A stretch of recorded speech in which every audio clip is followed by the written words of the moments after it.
નમસ્કાર. ચાલો આજે આપણે મોટર વાઇન્ડિંગની દુનિયામાં જઈએ. એવું તો શું છે એની અંદર જે એક ઇલેક્ટ્રિક મોટરને ચાલતી રાખે છે અને બળી જવાથી બચાવે છે? એ જ રહસ્ય આજે આપણે ખોલવાના છીએ. ક્યારે વિચાર્યું છે કે મોટર બળી કેમ જાય છે? આ એકદમ સામાન્ય સવાલ છે, પણ એનો જવાબ જ મોટર વાઇન્ડિંગની આખી પ્રક્રિયામાં છુપાયેલો છે. ચાલો સમજીએ કે મોટરની અંદર એવું તો શું થાય છે જેને આટલી ગરમ કરી દે છે? હા, બિલકુલ. સમજો કે દરેક મોટરની અંદર ગરમી અને વીજળી વચ્ચે જાણે એક લડાઈ ચાલતી હોય છે. અને આ લડાઈને જો બરાબર મેનેજ કરવામાં ન આવે તો મોટર હારી જાય છે. એટલે કે જો ઇન્સ્યુલેશન સહેજ પણ નબળું પડ્યું તો તરત જ શોર્ટ સર્કિટ થાય અને મોટર બળી જાય છે. તો પછી આ લડાઈ લડવા માટે પહેલું કામ શું કરવું પડે? એક મજબૂત બખ્તર બનાવવું પડે, બરાબર ને? વાઇન્ડિંગ પ્રોસેસનું પહેલું જ સ્ટેપ છે મોટરના સ્લોટની અંદર એક સેફ્ટી કવચ બનાવવાનું. અને આ કવચ બીજું કાંઈ નહીં પણ ઇન્સ્યુલેશન પેપર છે. જુઓ, અહીં કેટલાક પેપર્સ છે જે સામાન્ય રીતે વપરાય છે. જે નાની નાની મોટરો હોય જેમ કે પંખામાં, એમાં મોટે ભાગે આ પીવીસી શીટ ચાલી જાય છે.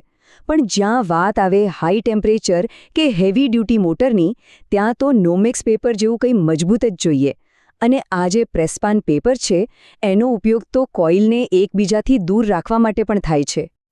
પણ સવાલ એ છે કે આટલા બધા ઓપ્શનમાંથી સાચો પેપર પસંદ કેવી રીતે કરવો? કોઈ ટેકનિશિયન કેવી રીતે નક્કી કરે કે કયો પેપર બેસ્ટ રહેશે? આ કોઈ અંદાજની રમત નથી હો, આની પાછળ પાક્કું વિજ્ઞાન છે. અને એ વિજ્ઞાન છે ઇન્સ્યુલેશન ક્લાસ. સીધી વાત છે, દરેક મટીરિયલની ગરમી સહન કરવાની એક લિમિટ હોય છે. બસ એ લિમિટના આધારે જ એને એક ક્લાસ આપવામાં આવે છે. આ એક સ્ટેન્ડર્ડ સિસ્ટમ છે જે એ નક્કી કરે છે કે કયા કામ માટે કયું મટીરિયલ વાપરવું સેફ છે. ચાલો આ ટેબલ પર એક નજર કરીએ એટલે બધું ક્લિયર થઈ જશે. જુઓ, ક્લાસ વાય જેવી એકદમ બેઝિક વસ્તુઓ જેમ કે સાદું પેપર એ ફક્ત 90 ડિગ્રી સેલ્સિયસ સુધી જ ટકી શકે. પણ જેમ જેમ આપણે લિસ્ટમાં નીચે જઈએ, મટીરિયલ વધુને વધુ પાવરફુલ થતું જાય છે. અને છેક નીચે જુઓ, ક્લાસ એચ આ 180 ડિગ્રી સુધીનું તાપમાન સહન કરી શકે છે. અને આમાં જ આવે છે નોમેક્સ પેપર. હવે સમજાયું કે હાઈ પરફોર્મન્સ મોટરોમાં એનો જ ઉપયોગ કેમ થાય છે? ઓકે, તો હવે મોટરનો જે કોર છે એ તો સુરક્ષિત થઈ ગયો. હવે વારો છે એ મુખ્ય ખેલાડીનો જે આખી ગેમ રમે છે. અને એ છે વાઇન્ડિંગ વાયર. આ એ જ વાયર છે જે વીજળીને ચુંબકીય શક્તિમાં ફેરવીને મોટરને ફેરવે છે. હવે અહીંયા બે મુખ્ય પસંદગી છે, કોપર અને એલ્યુમિનિયમ. જો ટ્રેડિશનલી તો કોપર જ બેસ્ટ ગણાય છે. એની કન્ડક્ટિવિટી અને લાઈફ જોરદાર હોય છે. પણ એ મોંઘું પણ છે. એટલે જ કિંમતને કારણે એલ્યુમિનિયમ વાયર આજે માર્કેટમાં બહુ જ ચાલે છે. એટલે પસંદગી મોટે ભાગે પરફોર્મન્સ અને બજેટ વચ્ચેના બેલેન્સ પર જાવીને અટકે છે.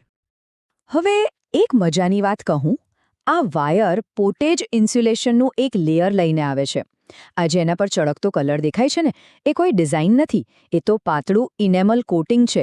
અને એનું કામ બહુ જ જરૂરી છે, દરેક વાયરને એકબીજાથી અલગ રાખવાનું, જેથી કોઇલની અંદર જ કોઈ શોર્ટ સર્કિટ ન થઈ જાય. ચાલો હવે આગળ વધીએ. માની લો કે કોઇલ બધી જ સ્લોટમાં ગોઠવાઈ ગઈ છે, પણ એના જે જોડાણ હોય, જે કનેક્શન પોઇન્ટ્સ હોય, એ બહુ જ નાજુક હોય છે. આ જોડાણોને ખાસ પ્રોટેક્શનની જરૂર પડે છે, નહીં તો આટલી બધી મહેનત પર પાણી ફરી વળે. અને આ પ્રોટેક્શન મળે છે સ્લીવ્સથી. આ નાની નાની ટ્યુબ્સ જેવી હોય છે જે વાયરના જોડાણ પર ચઢાવી દેવામાં આવે છે. કોટન જેવી સાદી સ્લીવ્સ પણ આવે અને ફાઇબર ગ્લાસ જેવી હાઈ ક્વોલિટી સ્લીવ્સ પણ મળે. જ્યાં ગરમી વધારે હોય એવી મોટરો માટે તો ફાઇબર ગ્લાસ જ બેસ્ટ છે. કેમ? કારણ કે એ ઊંચા તાપમાને પીગળતી નથી અને શોર્ટ સર્કિટ થવા દેતી નથી. તો વાઇન્ડિંગ તો થઈ ગયું છે, પણ હજી કામ પૂરું નથી થયું. હવે વારો છે ફાઇનલ આર્મર, એટલે કે અંતિમ સુરક્ષા કવચ લગાવવાનો. આ સ્ટેપથી વાઇન્ડિંગને મજબૂતી મળશે અને બહારના વાતાવરણથી પણ બચાવ મળશે.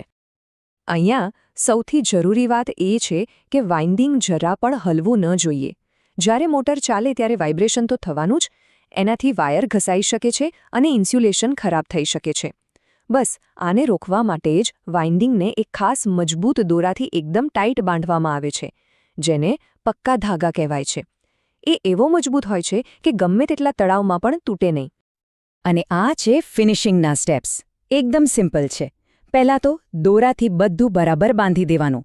પછી આખી એસેમ્બલી પર ઇન્સ્યુલેટિંગ વાર્નિશ લગાવી દેવાનું અને છેલ્લે એને ગરમ કરીને કે હવામાં બરાબર સૂકવી દેવાનું, જેથી એ એકદમ કડક, એક નક્કર બ્લોક જેવું બની જાય. યાદ રાખજો, વાર્નિશ ખાલી કલર નથી, એના ઘણા બધા કામ છે. એક તો એક ગુંદરની જેમ બધા વાયરને એકબીજા સાથે ચોંટાડી દે છે, એટલે વાઇબ્રેશન બંધ. બીજું, એ ઢાલ બનીને ભેજ અને ધૂળને અંદર આવતા રોકે છે. અને ત્રીજું, અને બહુ જ મહત્વનું, એ ગરમીને વાઇન્ડિંગમાંથી મોટરની બોડીમાં ટ્રાન્સફર કરવામાં મદદ કરે છે, જેથી મોટર ઠંડી રહે. તો છેલ્લે સવાલ એ જ છે કે મોટર વાઇન્ડિંગ શું છે? એ એક કળા છે કે વિજ્ઞાન? અને સાચો જવાબ એ છે કે એ બંને છે. એમાં હાથની કારીગરી પણ છે અને મટીરિયલની પાછળનું સાયન્સ પણ છે.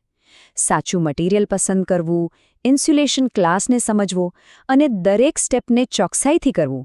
જ્યારે આ બધું ભેગું થાય ત્યારે જ એક એવી મોટર તૈયાર થાય છે જે વર્ષોના વર્ષો સુધી ચાલે.